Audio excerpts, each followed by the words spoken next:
হযরতে আনাস বিন মালিক রাদিয়াল্লাহু তাআলা আনহু বলেন, আমি নবীজির সাথে একদিন মরুভূমির ময়দান দিয়ে যাচ্ছিলাম। অনেকটা দূর চলে যাওয়ার পর আল্লাহর নবীজি হাজত পুরা করবেন, যাকে আমরা পায়খানা করা বলি।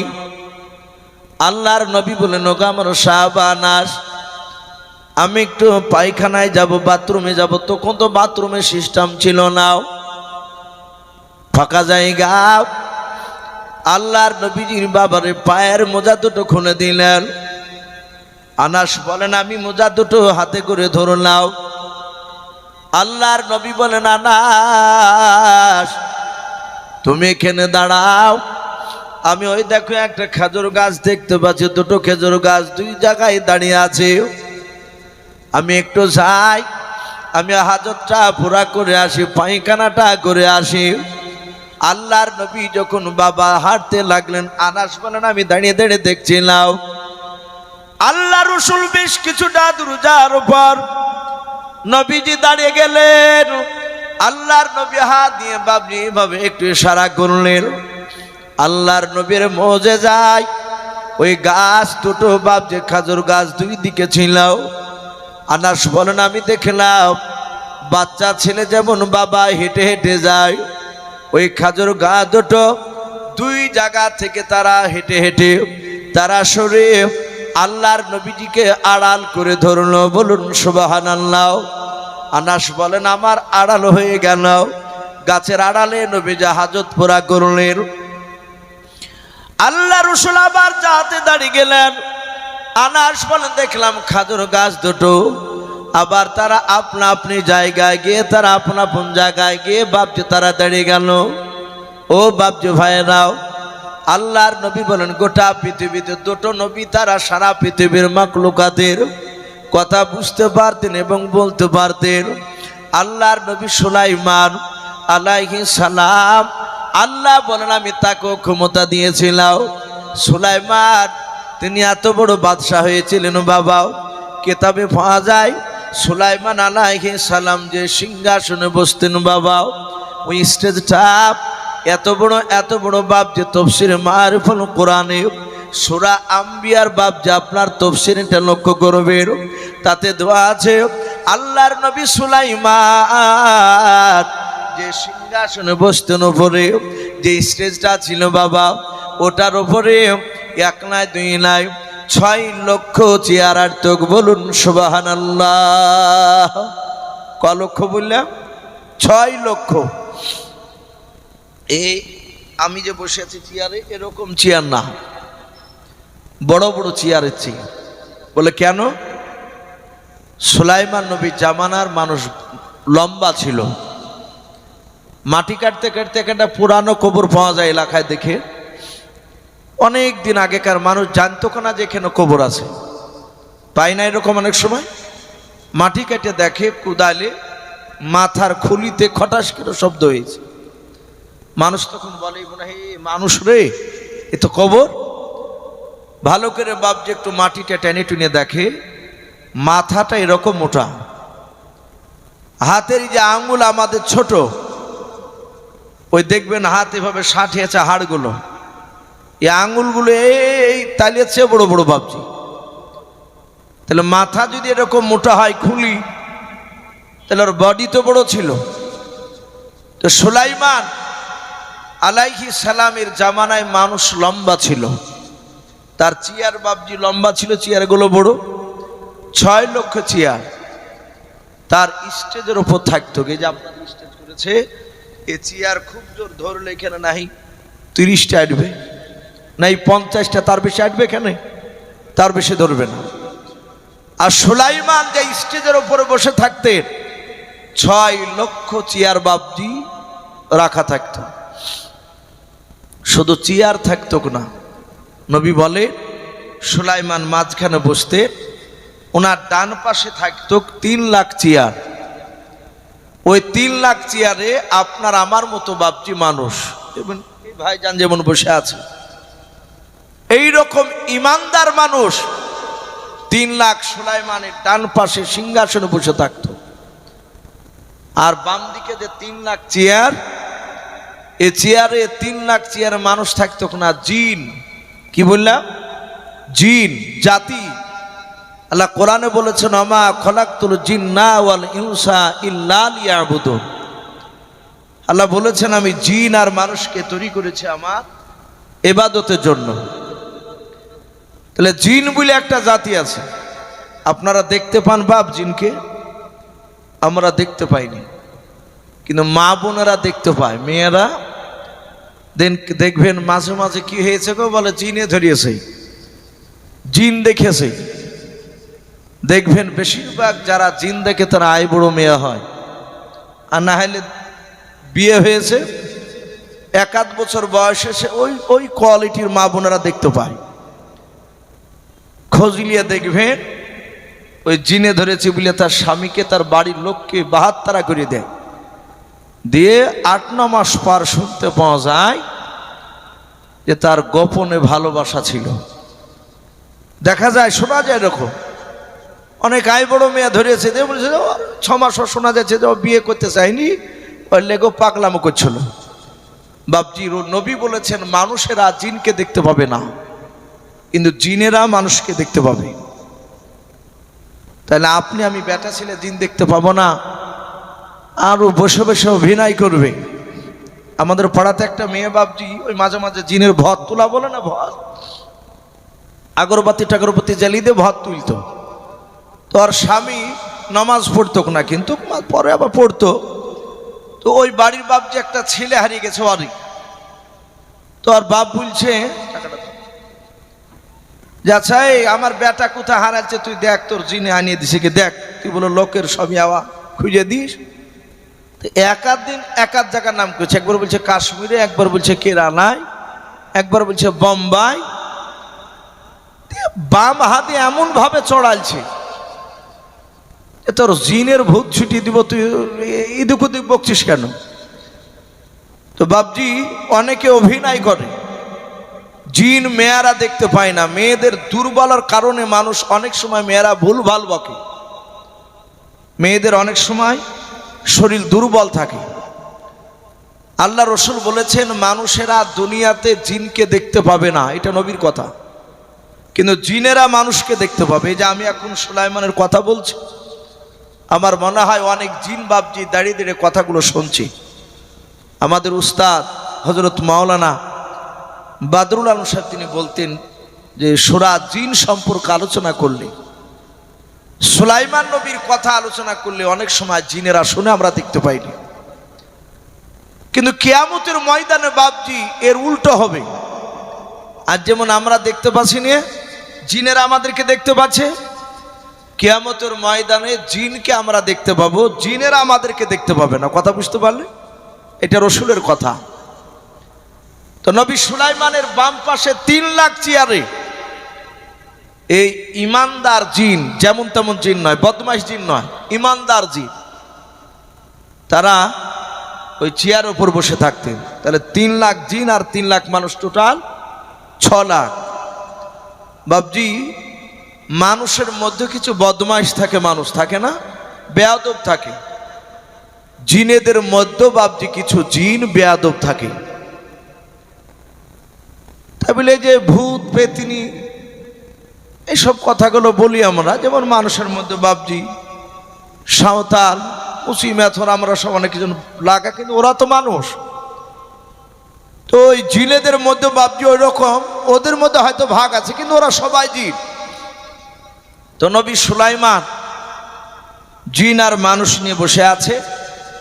আল্লাহ আরো বলেন যে আমি লক্ষ লক্ষ পাখি দিনের বেলায় সুলাইমানের আমি তাবে করে দিতাম।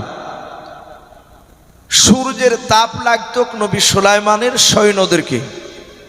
সিংহাসনের ওপরে তো অতটা বাবজি ছাদ করা তো হতো না, ফাঁকা জায়গা সিংহাসন থাকতো। তো সূর্যের তাপ লাগবে বলে হাজার হাজার লক্ষ লক্ষ পাখিরা সিংহাসনের ওপরে তারা উড়তক ডানা বিলি, সূর্যের তাপ যেন না লাগে। পাখিগুলো নবী সুলাইমানের তাবে ছিল, বলুন সুবহানাল্লাহ। তো নবী সুলাইমান এভাবে সিংহাসনে বসে আছে। বসে থাকতে থাকতে হঠাৎ করে তিনি সফর করতে যাবেন, ভ্রমণ করতে যাবেন। ভ্রমণ করা, সফর করা, এটা হচ্ছে নবীদের সুন্নাত।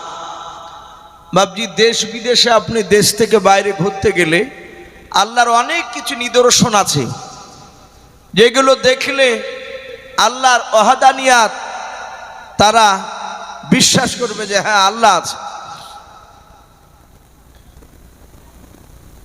রাখেন, লিখে রাখেন। নবী সুলাইমান আলাইহিস সালাম তিনি ঘুরতে যাবে, কিন্তু এখন বাবজি বাড়ি থেকে বাইরে ঘুরতে যাচ্ছি বলে খুব সাবধান। বেটা ছেলে যদি যায় তো আমার মা বোনরা যদি একটু লক্ষ্য রাখে দেখবে ও বাড়ি থেকে বেরে আর একটা তার ভালোবাসা কেলে ঘুরতে চলে যাচ্ছে। তো এ সফরকে নবীর সুন্নাত বলা হয়নি, এগুলো গুনাহ করতে যাওয়া। আর রসুলের বাপ যে আপনার বলেছেন যে এই দেশ থেকে বাইরে কিছু আল্লাহ নিদর্শন আছে যেগুলো দেখলে আল্লাহ যে ওয়া আলা কুল্লি শাইইন কাদির, শক্তিমান, সেটা বুঝতে পারা যায়। এটা ঘোরা নবীর সুন্নাত। তো নবী সুলাইমান আলাইহিস সালাম তিনি মানুষ আর জিন নিয়ে ঘুরতে যাবে। তাই কোথায় ঘুরতে যাবেন তাই আল্লাহ রাব্বুল আলামিন তা কোরআনে জানিয়ে দেন। সুলাইমান কি বলেছিলেন? ওয়া হুশিরা লি সুলাইমানা জুনুদুহু মিনাল জিন্নি ওয়াল ইনসি ওয়াত তায়রি ফাহুম ইউজাউন। নবী সুলাইমান জিন আর মানুষ আর পাখিদের দিকে লক্ষ্য করে ডাক দিয়ে বলেছিলেন, ওরে জিন মানুষ পাখিরা, আমি এখান থেকে ভ্রমণ ঘুরতে যাব, বলো তোমরা ঘুরতে যাবে কিনা? আল্লাহর নবী সুলাইমান আলাইহিস সালামের কথা শোনার পর জিন আর মানুষ আর পাখির ভাষায় তারা ডাক দিয়ে বলেছিল, ওগো নবী সুলাইমান, আপনি যেই দিকে নিয়ে যাবেন সেই দিকে আমরা ঘুরতে যেতে রাজি আছি। নবী সুলাইমান ডাক দিয়ে বাপ যে বাতাসকে ইশারা করে বলেছিল, ওরে বাতাস, এখান থেকে আমার সিংহাসন খানা আকাশ পাতে উড়ে নিয়ে চল। আল্লাহর নবী সুলাইমান আলাইহিস সালামের সিংহাসন খানা রে বাবা বাতাসে আকাশ পথে বাবজি নিয়ে উঠতে শুরু করে দিল। আল্লাহর নবী সুলাইমান অনেকটা দূর বাবজি আপনার আকাশ পথে বাবা ছিলেন।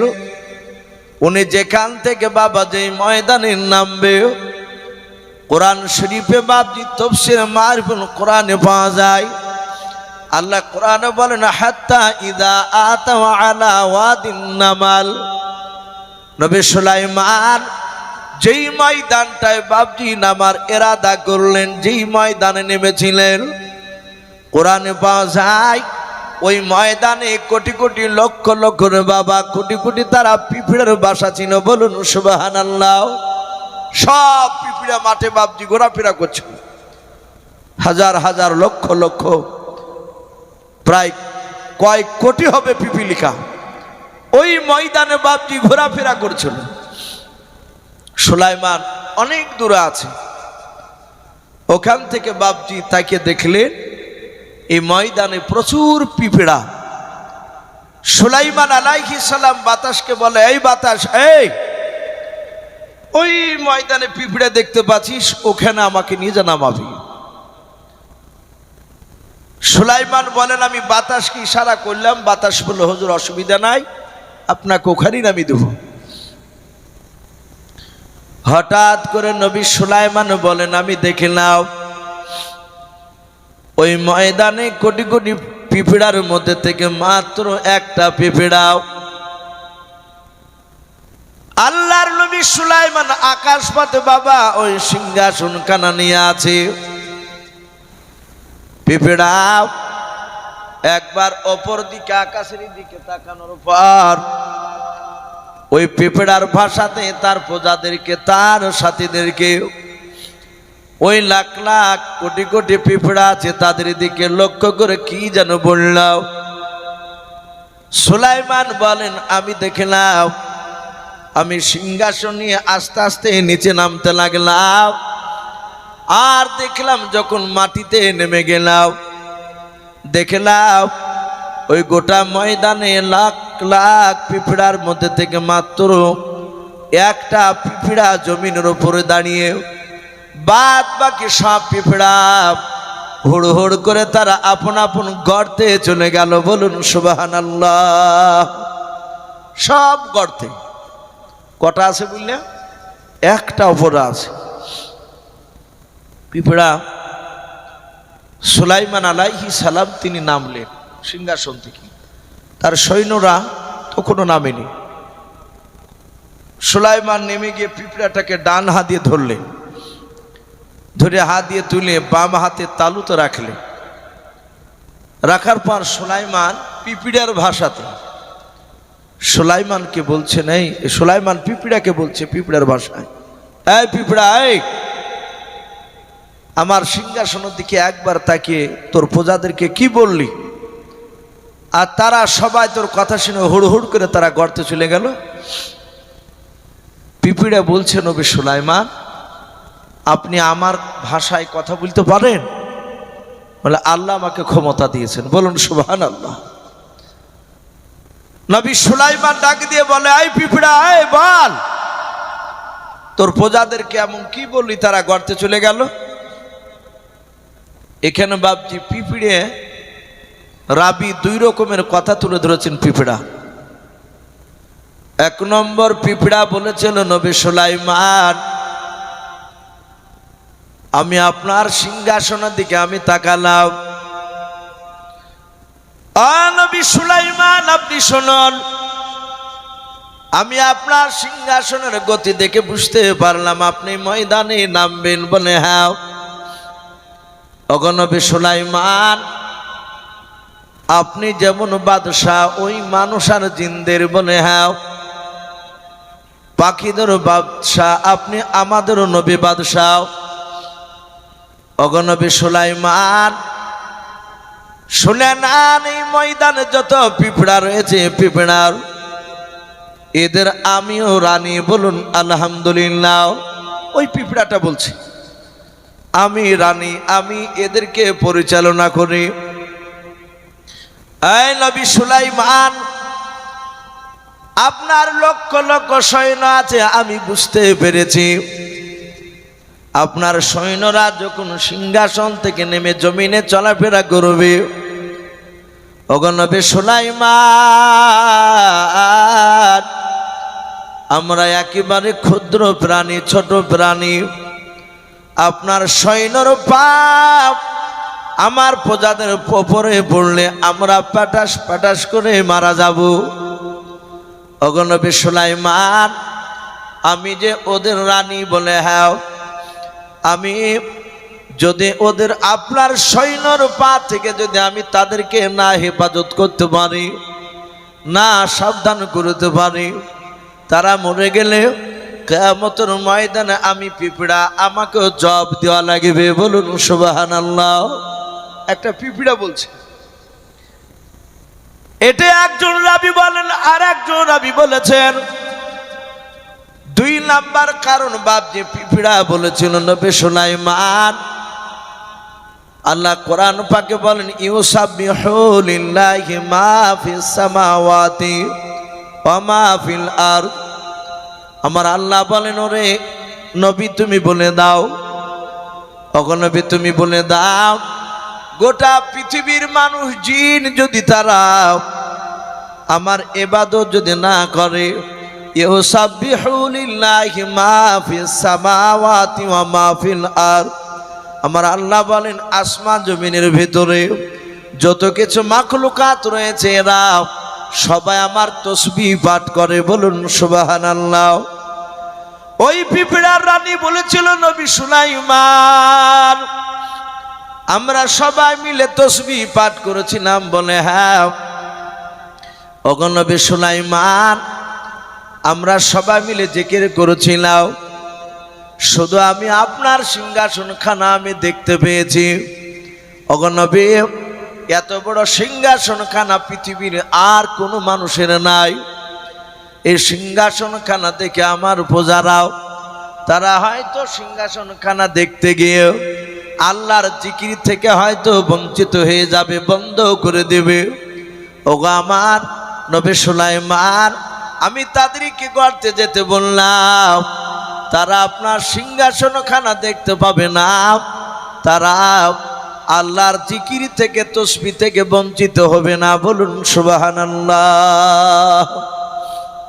মুফাসসিরিন কেরাম লিখে, পিপিড়ার এই 2 নাম্বার কথা শুনে আল্লাহ খুশি হয়ে ওই পিপিড়ার নামই আল্লাহ সূরা নাজিল করেছেন। বলুন সুবহানাল্লাহ। কোরআন শরীফে 114টা সূরা আছে। কটা বললাম বা? 114টা। তার মধ্যে 19 পারায় সূরাতুন নামাল, যারা কোরআন পড়া জানে দেখবেন সূরাতুন নামাল, এই আরবিতে মাবজি পিপিড়াকে নামলাতুন বলা হয়। নামলাতুন মানে পিপিড়া। কোরআন শরীফে হাতির নামে সূরা পাঠিয়েছেন আল্লাহ।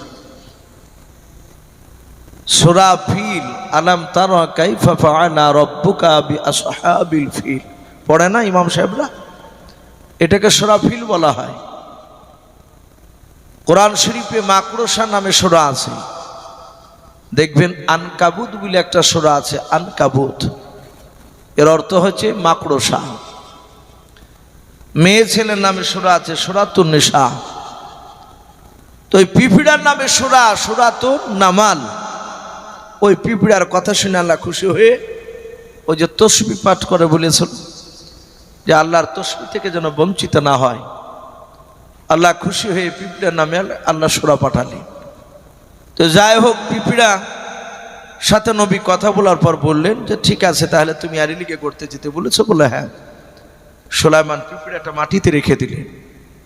পিপিড়ার ভাষায় পিপিড়া বলছেন, ওগো নবী সুলাইমান, আপনি আমাকে ফেলে দিলেন? বলে না তো। বলে আর একবার আপনি হাতে করে তুলুন, কিছু কথা বলবো। সুলাইমান পিপিড়াটাকে ধরে আবার বাম হাতে তালুতে নিলেন, ডাক দিয়ে বললেন, এই পিপিড়া বল, কি বলবি? পিপিড়া বলেছিল, হুজুর আপনি আমার দেশের মেহমান। বলুন আলহামদুলিল্লাহ। কে বলছেন? পিপিড়ে। হুজুর আপনি যখন চলে এসেছেন আমাদের দেশে, নবী গো, মেহমানদারি করা এটা নবীদের সুন্নাহ। আমি আপনাকে দাওয়াত দিব, মেহমানদারি আপনাকে করতে হবে। কাকে দাওয়াত দিচ্ছে বাপ, একটু জোরে বলে? নবী সুলাইমানকে পিপিড়াতে। তো সুলাইমান আলাইহিস সালাম পিপিড়ার দাওয়াত শুনে ফাতাবাসসামা যাহিকা মিন কাউলিহা। কোরআন শরীফে এসেছে, সুলাইমান আলাইহিস সালাম পিপিড়ার দাওয়াত দেওয়া শুনে ফিরিক করে হাসলেন। এমন করে হাসলেন তো তার সামনেকার এই সাইডকের জয়হিক দাঁতগুলো বাবজি বেড়ে গেল। আরবিতে 32টা দাঁতের বাবজি নাম আছে। আমরা প্রায় মানুষ সামনেকার যে বড় বড় দাঁত দুটি, ওটা অনেকে আমরা হাড়িয়া দাঁত বলি, কুদাল দাঁত বলি, বলি না? কিন্তু ওই দাঁতটাকে আরবিতে বাবজি অপরকার বড় দাঁত দুইটাকে সানিয়া ওলিয়া বলা হয়। আর নিচকে আর বড় দাঁত দুইটাকে সামনেকার সানিয়া সুফলা বলা হয়। তার পাশে একটা দাঁত রুবাই বলা হয়। তার পাশে আর একটা দাঁত দেখেন ছুচিলে থাকে, দুই দিকে দুইটা দাঁত। অনেকে দাঁত দুইটাকে আমরা কাটা দাঁত বলি। ওই দাঁতে দেখেন শক্ত জিনিস সাইডে নিয়ে টাইনিয়ে ছিঁড়ি, আমরা খেতে গেলে কেটে নেয়। অনেক সময় ভাত খেতে খেতে নিজের জিহ্বা ওই দাঁতের মাঝে পড়ে গেলে খ্যাচ করে কেটে যায়, দিয়ে ভাত খেলে এমনি করে মুখে হাত দিয়ে ফেলতে যা দেখছে তো রক্ত শুইতে বাড়াইছে। হয় কি হয় না, আমাদের অনেক সময় লিজে লিজে লেগে যায়। ওই কাটা দাঁতের যে পাশকা দাঁতগুলো, ওই দাঁতগুলোকে জয়হিক বলা হয় আরবিতে, যেগুলোকে মারহির দাঁত বলি আমরা। তো নবী সুলাইমান পিপিড়ার দাওয়াত দেওয়া দেখে বাবজি ফিরিকেরা হাসলে। সুলাইমান বলছেন, এই পিপিড়া, এই আমি শুধু একাই না, ওই সিংহাসনের উপরে 6 লক্ষ সৈন্য আছে, আরো দিয়ে পাখিরে শুইতে আছে লাখ লাখ। সবাইকে দাওয়াত দেওয়া লাগবে। পিপিড়া বলছেন, হুজুর চিন্তা করবেন না, ঘাবড়াবেন না, আপনাদের সকলকে দাওয়াত থাকলো। বলুন আলহামদুলিল্লাহ। আরেকবার বলবেন না সুবহানাল্লাহ? পিপিড়া সবাইকে দাওয়াত দিয়ে দিল। সুলাইমান কবুল করে নিলেন। দেখে দিনই পিঁপড়ে কি খাওয়ায়। দেখলো পিঁপড়ে গর্তে চলে গেল। বাপ, হায়াতুল হাইওয়ান বলে একটি কিতাব আল্লামা কামালউদ্দিন দামিরি কিংবা দিমিয়ারি রহমাতুল্লাহ আলাইহি দুটি বলা হয়। একজন আল্লাহর বিখ্যাত ওলি উলামে দেওবন্দের আলেম, উনি একটা বই লিখেছেন হায়াতুল হাইওয়ান। ওই কিতাবটিতে লিখেছে পিঁপড়া বাসাতে বাপজি ওদের ভিতরে মানুষের যেমন বাপজি 3-4টা ঘর থাকে না, এটাকে বাপজি আমরা রান্নাঘরকে কিচেন বলছি, অনেকে ডাইনিং রুম বলছে, ভাত টাত খাওয়া। তো এইভাবে বাপজি ওই পিঁপড়াদেরও বাপজি ঘর আছে জায়গা জায়গা। এবং মানুষ যেমন মানুষের বাড়ি ঘুরতে যায়, পিঁপড়ারও বাপজি এক পিঁপড়ার বাসা থেকে আর এক পিঁপড়ায় বাপজি ঘুরতে যায়। এটা আল্লামা কামালউদ্দিন দামিরি রহমাতুল্লাহ লিখেছে। একটা পিঁপড়া যদি বাঁচে বাপজি 2 মাস, তো ওই পিঁপড়াটা 6 বছরের খাবার সে স্টক করে রাখে। দেখতে পান না এত বড় বড় পোকা সব ঝাঁক বেঁধে সার বেঁধে নিয়ে যায়, অথচ যে খাবারটা বহায় সে খাবার তো সে খেতে পারবে না একাই, অথচ রাত দিন একইভাবে খাবার বহায়। তো সুলাইমান দেখলেন, দেখি তিনি পিঁপড়াটা কি নিয়ে আসে। দেখছে পিঁপড়া গর্তের ভিতর চলে গেল। কিছুক্ষণ পর দেখছে টিড্ডি ভাজা। কি ভাজা বললাম? টিড্ডি। আপনারা অনেকেই জানেন না যে টিড্ডি কাকে বলা হয়। টিড্ডি বলা হয়েছে বাপজি কেতাবে লিখেছে ওই এক ধরনের হাঁটু পানি দেখেন বলি ফড়িং, আমরা গাঙ্গুহি বলি, ধানের ভুঁইয়ে থাকে, সবুজ রঙের, চ্যাপটা পাখা আপনার সবুজ, বড় বডিটা বাপজি, গর্দনটা উটের মতো লম্বা, পাগুলো লম্বা লম্বা বড় হয়, বডিটা মোটা। এখান থেকে বাপজি 10 হাত গিয়ে আবার ধপাস করে বসে যায়। ওটাকে আমাদের এলাকাতে বাপজি গাঙ্গুহি বলি, হাঁটু পানি বলি, অনেকে মোটা ফড়িংও বলে। এই ধরনের বাপজি টিড্ডি বলা হয়েছে। সুলাইমান দেখলেন একটা ছোট্ট পাতায় করিয়ে কয়েকটা টিড্ডি নিয়ে এসে বাপজি সুলাইমানকে দিলেন। বললেন, হুজুর আপনি খান, আপনার সাথী ভাইদেরকে খেতে বলেন, এবং খাওয়ার আগে একটা শর্ত আছে। বলে কি? বিসমিল্লাহ বলে খাবেন। বলুন সুবহানাল্লাহ। তাহলে বোঝা যাচ্ছে সুলাইমানের জামানা তো বিসমিল্লাহ চালু ছিল। পিঁপড়া তো নিষেধ করছে সুলাইমানকে বিসমিল্লাহ বলে। আল্লাহর নবী বলেন, কোন মানুষ যদি বিসমিল্লাহ বলে বাপজি যদি সে আমল করে, প্রতিটা কাজের শুরুতে বিসমিল্লাহ যদি বলে, নবী বলেন তার জীবনে রুজির অভাব হবে না। বলুন সুবহানাল্লাহ। নবী আরো বলেন, সে প্রতিটা কাজের শুরুতে যদি বিসমিল্লাহ বলে প্রথমে, তার ইন্তেকাল হবে কলমা পড়তে পড়তে।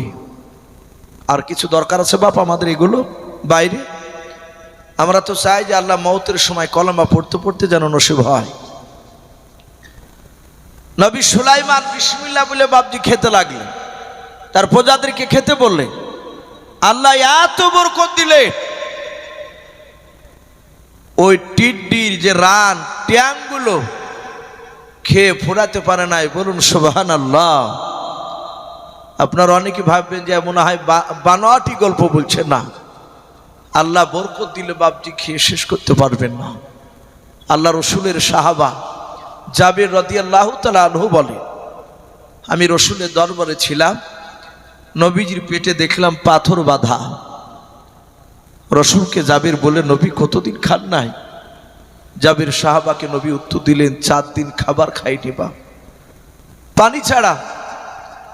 আমার বিশ্ব নবীর এই দৃশ্য দেখে জাবের সাহাবা বাড়িতে চলে আসলেন, তার অর্ধাঙ্গিনী বিবির সাথে আলোচনা করছে।